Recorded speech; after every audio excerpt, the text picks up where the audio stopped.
হে বান্দা, আমি কি তোমার রব নই? আমরা সকলে এক বাক্যে উচ্চারণ করেছি, বালা, হে আল্লাহ আপনি আমাদের রব।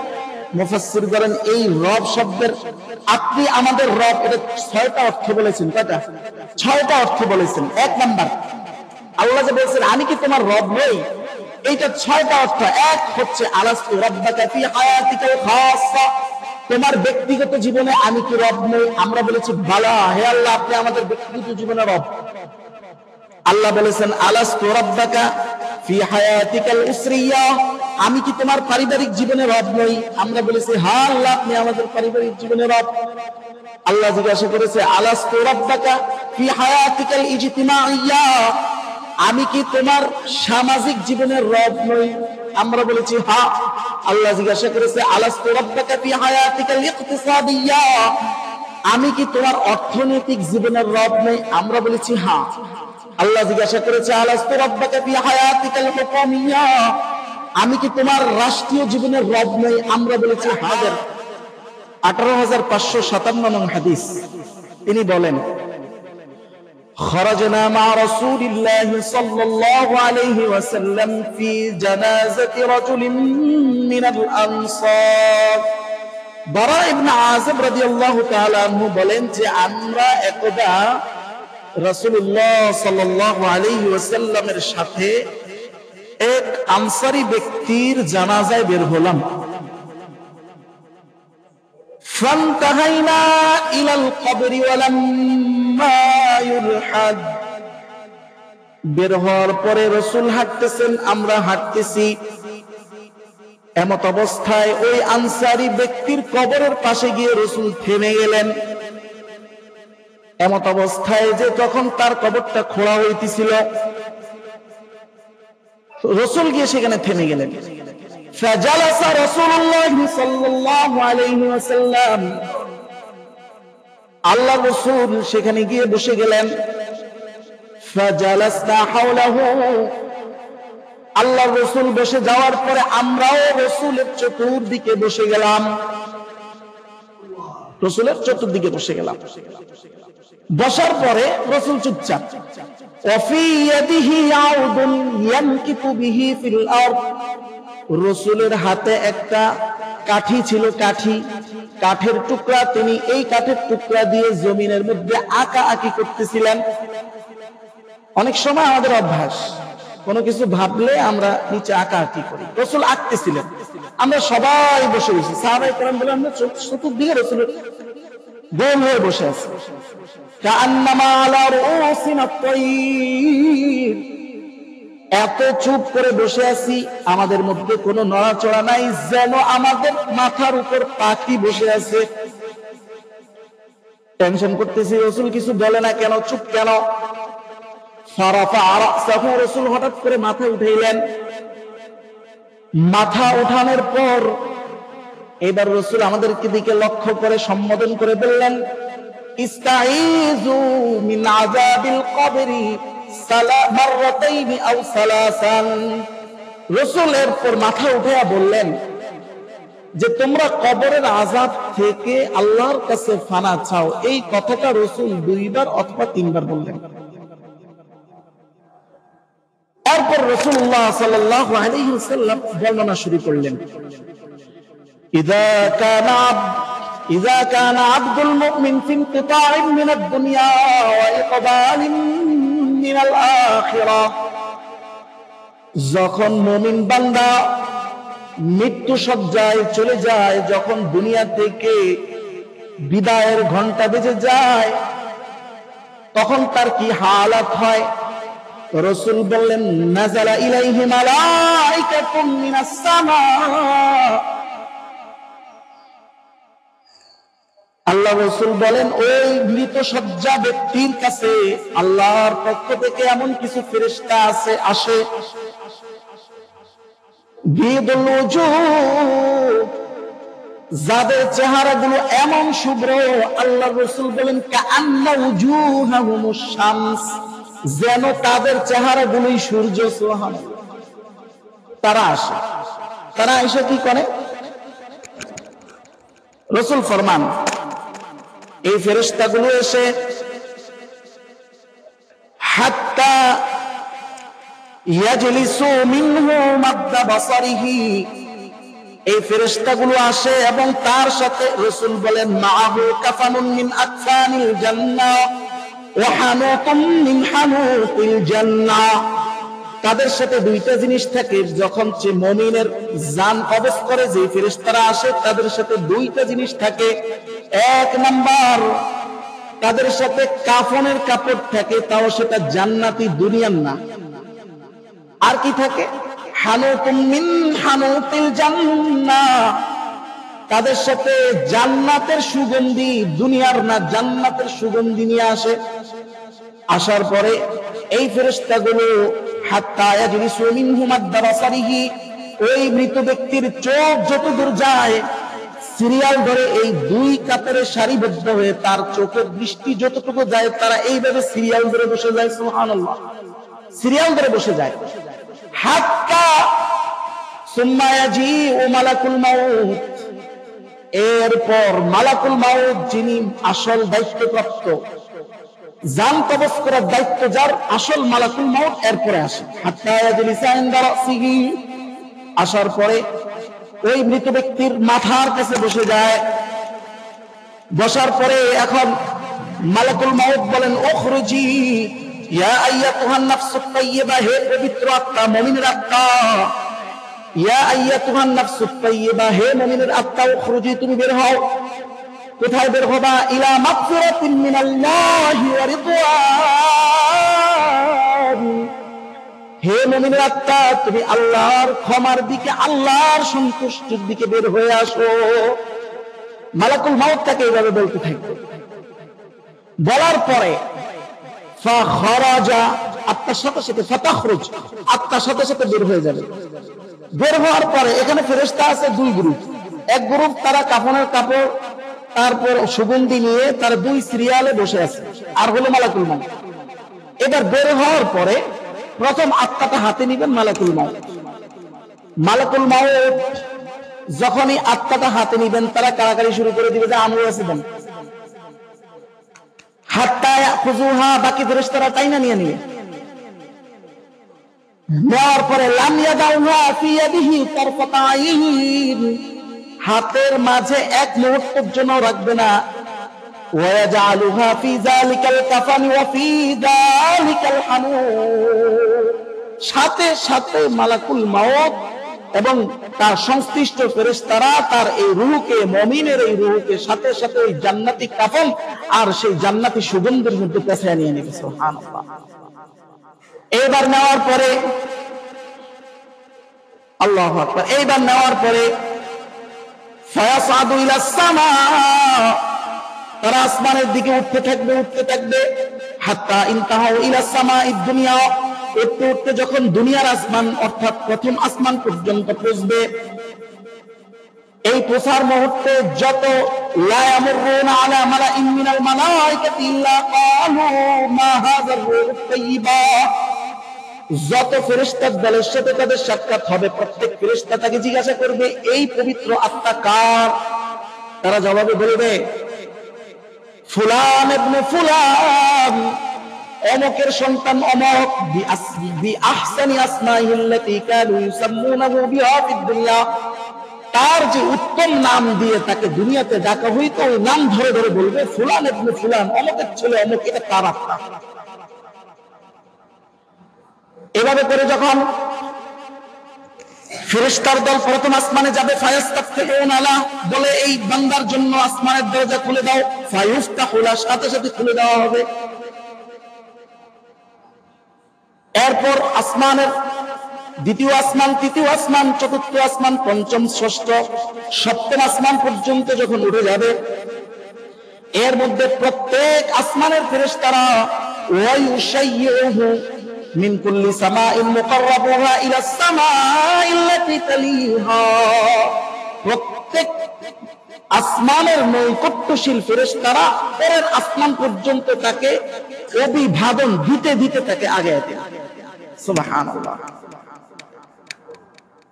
এরপর যখন একটা পর্যায়ে হাত্তা ইনতাহু ইলা সামাইস সাবিআ, যখন সপ্তম আসমান পর্যন্ত পৌঁছে যাবে, এইবার আল্লাহ বলবেন আর ওঠা দরকার নাই, আর ওঠা দরকার নাই। উকতুবু কিতাব আবদি ফিল ইল্লিয়িন, আমার বান্দার, এই বান্দার নামটা ইল্লিয়িন নামক স্থানে লিখে দাও, ইল্লিয়িনে লিখে দাও।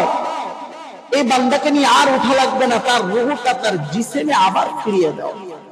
এবার ফেরেশতারা তার জিসিমের মধ্যে যখন রূহ ফিরিয়ে দিবে, রূহ ফিরিয়ে দেওয়ার পরে দুইজন ফেরেশতা আসবে, ওয়াজিআনি মালাকানি ওয়াইজলিসানিহি, দুইজন ফেরেশতা তার কবরের মধ্যে এসে তাকে বসাবে, রূহের জগতে বসাবে। বসানোর পর তাকে প্রশ্ন করবে, মান রাব্বুক, তোমার রব কে? আল্লাহ রাসূল বলতেছে, তোমার রব কে? বান্দা বলবে, রব্বি আল্লাহ, আমার রব আল্লাহ। তবে এইটা যেই কেউ, যে কোনো বান্দা জবাব দিতে পারবে না। কে কোন কোয়ালিটির বান্দা জবাব দিতে পারবে, এই বিষয়ে আল্লাহ রাব্বুল আলামিন সূরা হামিদ সিজদা 30 নং আয়াতে বলেছেন, ইন্নাল্লাযীনা ক্বালু রাব্বুনাল্লাহ সুম্মা ইসতাকামু, যে বান্দা দুনিয়াতে বলে যে আমার রব আল্লাহ, এই কথা বলার পরে এই কথার উপর সে অটল থাকে, ওই ব্যক্তি একমাত্র সেই দিন সেই অবস্থায় কবরে জবাব দিতে পারবে, রব্বি আল্লাহ। আল্লাহ রাব্বুল আলামিন আরেক আয়াতে বলছেন, আলাস্তু বিরাব্বিকুম ক্বালু বালা, রূহের জগতে আমাদের সকলকে প্রশ্ন করা হয়েছিল, হে বান্দা আমি কি তোমার রব নই? আমরা সকলে এক বাক্যে উচ্চারণ করেছি, বালা, হে আল্লাহ আপনি আমাদের রব। মুফাসসির বলেন এই রব শব্দের আপনি আমাদের রব, এটা 6টা অর্থ বলেছেন। কয়টা? 6টা অর্থ বলেছেন। এক নাম্বার, আল্লাহ যে বলেছেন আমি কি তোমার রব নই, এইটা 6টা অর্থ। এক হচ্ছে আলাস্তু রাব্বাকা ফি হায়াতিকাল খাসসা, তোমার ব্যক্তিগত জীবনে আমি কি রব নই? আমরা বলেছি বালা, হে আল্লাহ আপনি আমাদের ব্যক্তিগত জীবনে রব। আল্লাহ বলেছেন আলাস্তু রাব্বাকা ফি হায়াতিকাল উসরিয়া, আমি কি তোমার পারিবারিক জীবনে রব নই? আমরা বলেছি হ্যাঁ আল্লাহ আপনি আমাদের পারিবারিক জীবনে রব। আল্লাহ জিজ্ঞাসা করেছে আলাস্তু রাব্বাকা ফি হায়াতিকাল ইজতিমাইয়া, আমি কি তোমার সামাজিক জীবনের রব নই? আমরা বলেছি হ্যাঁ। আল্লাহ জিজ্ঞাসা করেছে আলাস্তু রাব্বাকা ফি হায়াতিকাল ইকতিসাদিয়া, আমি কি তোমার অর্থনৈতিক জীবনের রব নই? আমরা বলেছি হ্যাঁ। আল্লাহ জিজ্ঞাসা করেছে আলাস্তু রাব্বাকা ফি হায়াতিকাল হুকুমিয়া, আমি কি তোমার রাষ্ট্রীয় জীবনের রব নই? আমরা বলেছি হ্যাঁ। আল্লাহ জিজ্ঞাসা করেছে আলাস্তু রাব্বাকা ফি হায়াতিকাল দুয়ালিয়া, আমি কি তোমার আন্তর্জাতিক জীবনের রব নই? আমরা প্রত্যেকটা জবাবে বলেছি হ্যাঁ আল্লাহ আপনি আমাদের রব। কিন্তু বাস্তব জীবনে এই 6 জীবনের 6 স্থানের কয় জায়গায় আমরা রবকে রব মানি? মুফাসসিরগণ বলেন, মান কাবিলা রাব্বাহু রাব্বান ফি সিত্তাতি হায়াতিহি, যে তার এই 6 জীবনে রবকে রব মানে, ওয়া হুয়া ইস্তাতিউ আন ইয়াকুলা আন ইয়াজিবা আন সুআলিল মালাকি ফি যালিকাল ইয়াওম ফি যালিকাল হিন রাব্বি আল্লাহ, ওই ব্যক্তি একমাত্র পারবে এই দিন জবাব দিতে যে আমার রব আল্লাহ, এছাড়া সম্ভব না। আজকে এই 6 জীবন নিয়ে দেখা করলে তো বহুত সময়। আমি শুধু একটা, আমাদের দেশ আল্লাহ বলেছেন রাষ্ট্রীয় জীবনে কি আমি রব নাই? রাষ্ট্রীয় জীবনে আমাদের রব ব্রিটিশরা, স্পষ্ট। রাষ্ট্রীয় জীবনে আল্লাহকে আমরা রব মানি নাই, কোনো বাঙালি মানি নাই। রাষ্ট্রীয় জীবনে আমাদের রব কে? ব্রিটিশ। কারণ ব্রিটিশের আইনে এই দেশ চলে, আল্লাহর আইনে এই দেশ চলে না। কিছু ধোঁকাবাজ আছে বলে যে আল্লাহর আইনের বিরুদ্ধে গেছে কিনা। আরে আল্লাহর আইনের বিরুদ্ধে যাওয়া, আল্লাহর আইন প্রতিষ্ঠার জিনিস, আল্লাহর আইন বিরুদ্ধে যাওয়া না যাওয়া কোনো মহৎ নাই, এর বিষয়। আল্লাহ আমাদেরকে হেফাজত করবে। এই ক্ষেত্রে সমাধান হলো যে মন থেকে এটাকে মানে নাই, যার দিলের মধ্যে তামান্না আছে যে রাষ্ট্রীয় জীবনে আল্লাহর হুকুম কায়েম করব, কিন্তু বাধ্য হয়ে মানতেছে, আল্লাহ তাকে ক্ষমা করবেন, আল্লাহর কোরআনই সেটা সাক্ষী। কিন্তু যে মনে করে এইটাই আমার জীবনের সংগ্রাম, নিশ্চিত সে তার রাষ্ট্রীয় জীবনে আল্লাহকে মানে না। এর বাকিগুলিকে বাদ দিলাম। এরপর রাসূল বলতেছে, দ্বিতীয় প্রশ্ন হবে আমা দিন, তোমার দিন কি? বান্দা বলবে দিনই আল ইসলাম, আমার ধর্ম হলো ইসলাম। এরপরে রাসূলকে দেখে বলা হবে মান হাযাল্লাযী বুইসা ফীকুম, এই ব্যক্তিকে যাদেরকে তোমাদের মাঝে পাঠানো হয়েছে। ওই মুমিন বান্দা জবাব দেবে, হাযা নবিয়ুনা মুহাম্মদ সাল্লাল্লাহু আলাইহি ওয়াসাল্লাম, ইনি হচ্ছেন আমাদের কলিজার টুকরা, আপনার পক্ষ থেকে প্রেরিত নবী মুহাম্মদ সাল্লাল্লাহু আলাইহি ওয়াসাল্লাম। এই যে কথাগুলো রাসূল বলতেছেন, বসে আছে কোথায়? ওই যে কবরের পারে, আনসারী ব্যক্তির কবরের পারে। এরপর রাসূল বলেন, এইটা তো শুনলা মুমিনের ব্যাপার, এবার যে কাফের, যে দুনিয়ার জীবনে রবকে রব মানে নাই, তার ব্যাপারটা কি হবে?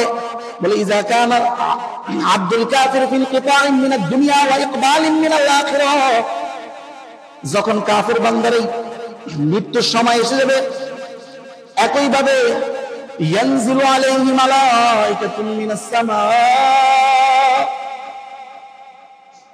তার কাছেও একদল ফেরেশতা এসে নাজিল হবে। কিন্তু তাদের অবস্থা হবে কি? সুদুল ওয়াজুহ, তাদের চেহারাগুলো এমন কালো কালিয়ে ভরা থাকবে, এমন কুৎসিত থাকবে। মাহুমুল মাসউহ, তাদের সাথে আরো থাকবে কি? তাদের সাথে আরো থাকবে পচা গন্ধ দুর্গন্ধময় বস্তা থাকবে। বস্তা আনবে তার রূহ নেয়ার জন্য। হাত্তা ইয়াজলিসু মিনহু মাদ্দা বাসারিহি, ওই আগেরটার মতোই তারাও আইসা এই পচা বস্তা নিয়ে ওই মৃত ব্যক্তির চোখ যতদূর যায় সিরিয়াল ধরে বসে যাবে। সুম্মা ইয়াজিউ মালাকুল মাউত, তারপর মালাকুল মাউত হাজির হবে। হাত্তা ইয়াজলিসা ইনদা রাসিহি, মালাকুল মাউত এসে ওই মৃত ব্যক্তির মাথার কাছে বসবে। বসার পরে এবার মালাকুল মাউত বলবে, ইয়া আইয়াতুহান নাফসুল খাবিথা, হে অপবিত্র আত্মা, উখরুজি ইলা গাযাবিন মিনাল্লাহি ওয়া সাখাতিহি, তুমি আল্লাহর ক্রোধ এবং রাগের দিকে তুমি বের হয়ে আসো। নাউযুবিল্লাহ। এই কথা শোনার সাথে সাথে ওই ব্যক্তির রূহ ফাতাফাররাকা ফি জাসাদিহি, তার রূহটা পুরা জিসিমের মধ্যে দৌড় দিতে থাকবে, এদিক সেদিক দৌড় দিতে থাকবে। আল্লাহ রাসূল বলেন, এরপরে তার জিসিমের যে রূহটা বের করা হবে, কি স্টাইলে বের করা হবে? ওই মুমিনের ক্ষেত্রে বলছেন, ভুলে গেছি, মুমিনের ক্ষেত্রে বলছে রূহ বের হবে তাসিলু কামা তাসিলুল কাতরাতু মিন ফিস সিকা, যে একটা পাত্রের মধ্যে পানি নিয়া শেষের ফোঁটাগুলো যত সহজে টপকে টপকে পড়ে যায়, মুমিনের রূহটা ঠিক এত সহজে বের হয়ে যাবে। আর কাফেরের রূহ, যে দুনিয়াতে রবকে রব মানে নাই, অত কিছু জায়গায় মানছে কিছু জায়গায় মানে নাই, তার ব্যাপারটা কেমন হবে? তার রূহ বের হইতে চাইবে না। আল্লাহ রাসূল বলেন, ইয়ানতাজিউ কামা ইয়ানতাজিউ সুফুদ মিন সুফিল মাবলুল,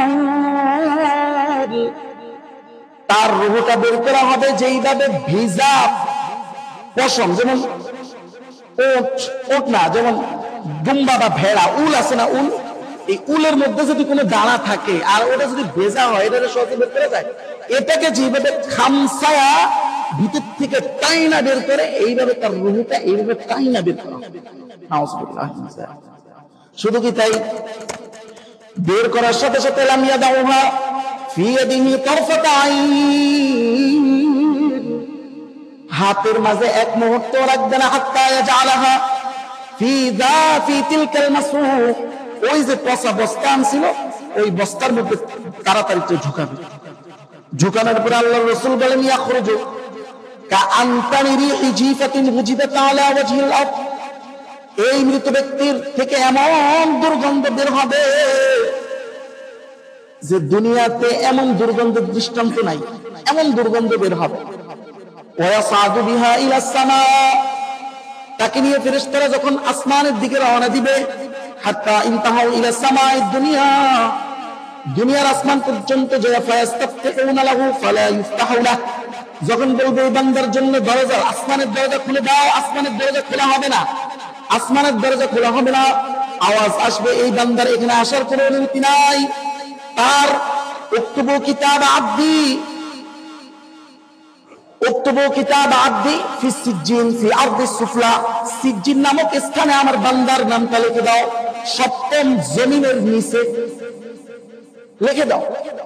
ফাতুরিহা রূহুহু তারহান, ওই আসমান, প্রথম আসমান থেকে তার রূহটা এক ঝটকায় নিচের দিকে ফেক দেওয়া হবে, এক ঝটকায়। এবার বান্দার যখন তাকে আবার তার রূহটাকে কবরের মধ্যে অর্থাৎ তার দেহের মধ্যে ফিরে আনা হবে দ্বিতীয়বার, তাকে যাই প্রশ্ন করা হবে উত্তর একটাই, হা লা আদরি, হ্যাঁ আমি তো কিছুই জানি না, অথচ সে সব জানতো। কিন্তু সেই দিন তার মাথায় আসবে না, আল্লাহ দিবে না। সে বলতে থাকবে, হঠাৎ ফায়ুনাদি মুনাদিন মিনাস সামা, আসমান থেকে এক ঘোষক ঘোষণা দিবে, আনকাযাবা আব্দি, আপনাকে প্রশ্ন করিস না, এ মিথ্যুক, দুনিয়াতে মিথ্যাবাদী ছিল, ধোঁকাবাজ ছিল, এখনো মিথ্যা বলতেছে, সে মিথ্যুক, তারা আর প্রশ্ন করার দরকার নাই। এবার তার শাস্তি শুরু হয়ে যাবে কবরের জগতে, রূহের জগতে। আহা, কেমন শাস্তি, কেমন শাস্তি!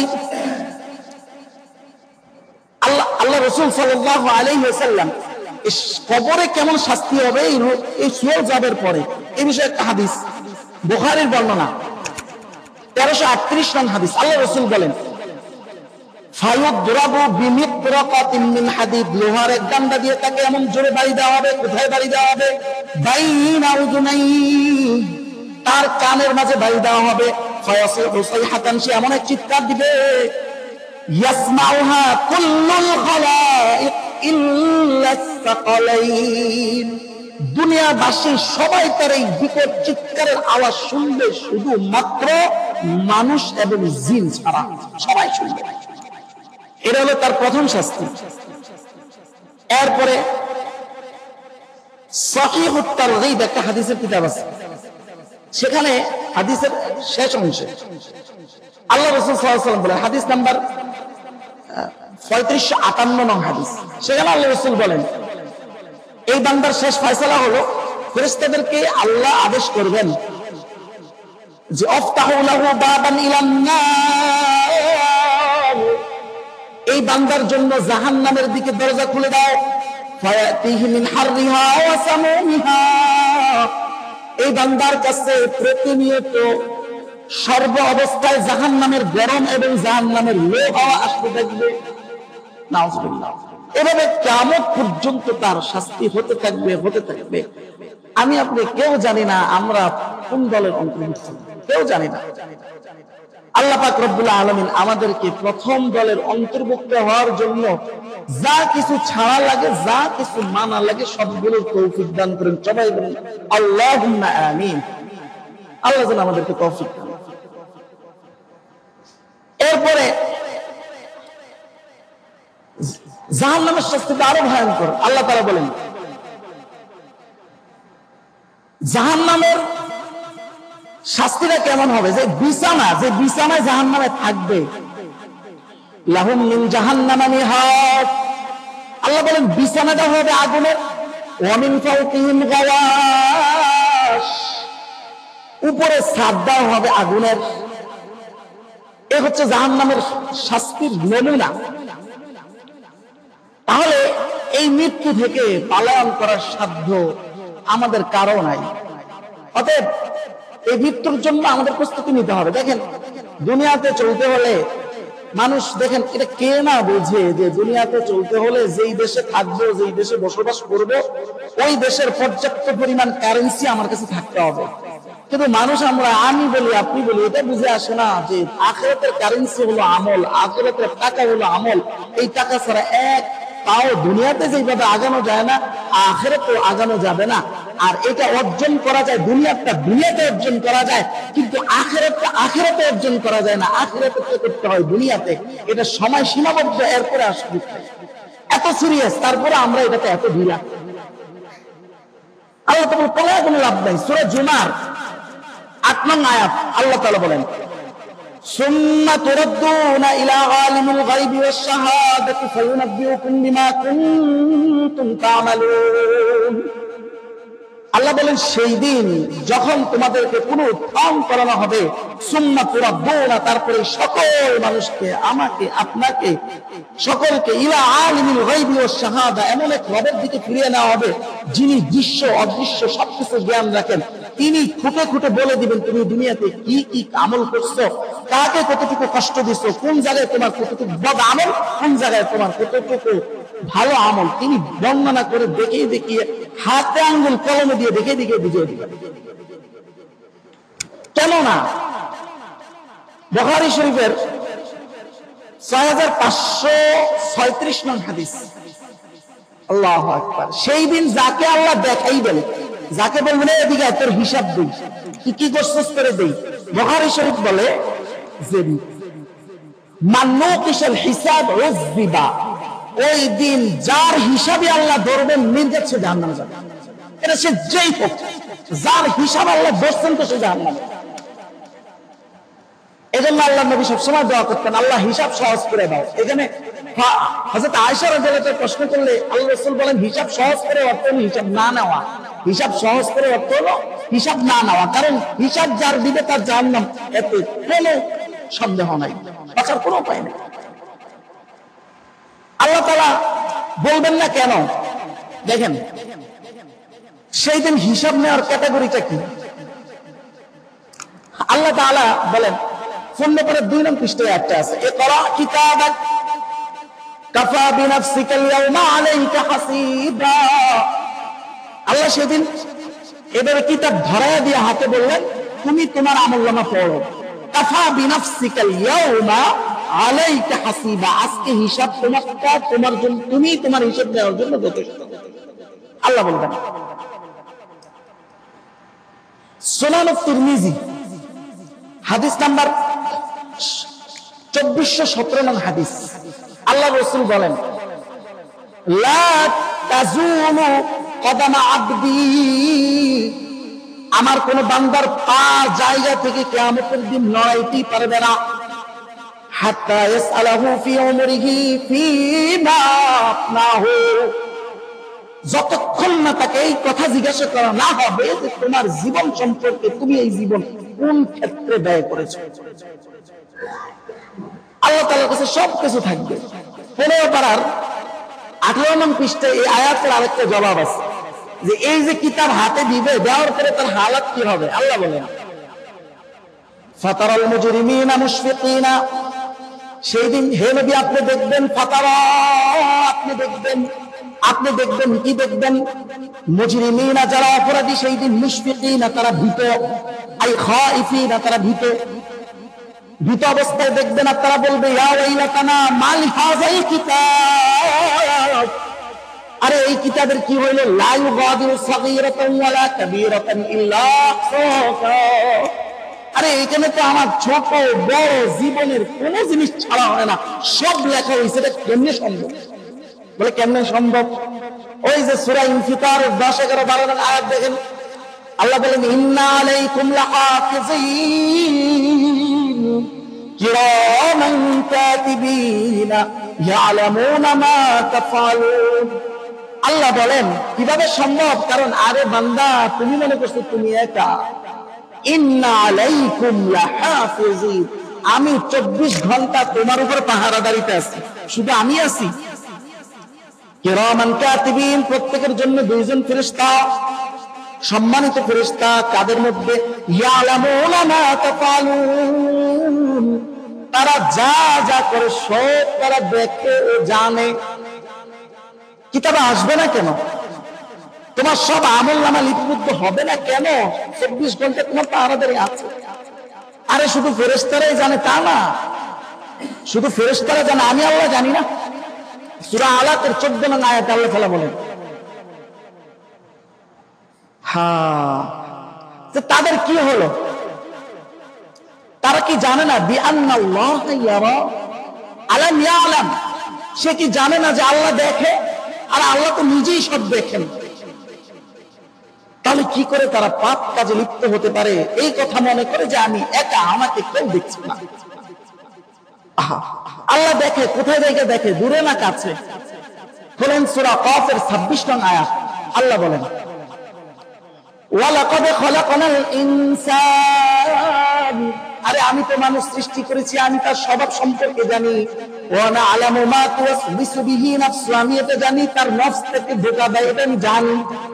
কিন্তু তার এটাও জানা উচিত তার নফস থেকে ধোঁকা দেয়, আমি এটা জানি, কিন্তু তার তো এটাও জানা উচিত যে আমি কোথায় থাকি, আমার অবস্থান তার থেকে কতটুকু ডিসটেন্সে, এটা তো তার জানা থাকা উচিত। আল্লাহ বলেন ওয়ালাকাদ খালাকনাল ইনসানা ওয়া না'লামু মা তুওয়াসবিসু বিহি নাফসু ওয়া নাহনু আকরাবু ইলাইহি মিন হাবলিল ওয়ারিদ, আরে আমি তার ঘাড়ের রগের থেকেও কাছে আমার অবস্থান। তাহলে সে কি করে মনে করে আমি একা, আমি গুনাহ করছি, কেউ জানে না, কেউ ধরার নাই, কেউ দেখে নাই। আল্লাহু আকবার। এরপর আল্লাহ তাআলা সূরা গাফিরের সূরাতুল গাফিরের 19 নং আয়াতে আল্লাহ কি বলেন দেখেন। আল্লাহ বলেন ইয়ালামু খাইনাতাল আয়ুন, আরে এত কাছে থেকে আমি কি জানি জানো? খাইনাতাল আয়ুন, চোখের জিনা, চোখ দ্বারা তুমি যা খেয়ানত করো সেটাও আমি জানি। আমরা অনেক সময় মনে করি না টেরে টেরে চাইছি, মনে হয় কেউ জানে না, কেউ দেখে না। আল্লাহ বলে আমি সেটাও জানি। আরে পাগল, আমি সেটাতে বাহিরের জিনিস। ওয়া মা তুখফিস সুদূর, তোর অন্তরে যা লুকায়িত সেটাও তো আমি জানি। পালানোর জায়গা কই? পালানোর জায়গা নাই। আল্লাহ পাক রব্বুল আলামিন কবরের ডাক আসার আগে সবাইকে, আমাকে আপনাকে, কবরের প্রস্তুতি যা যা নেওয়া দরকার তা পরিপূর্ণ নেওয়ার তৌফিক দান করুন। আমরা সবাই বলি আল্লাহুম্মা আমিন।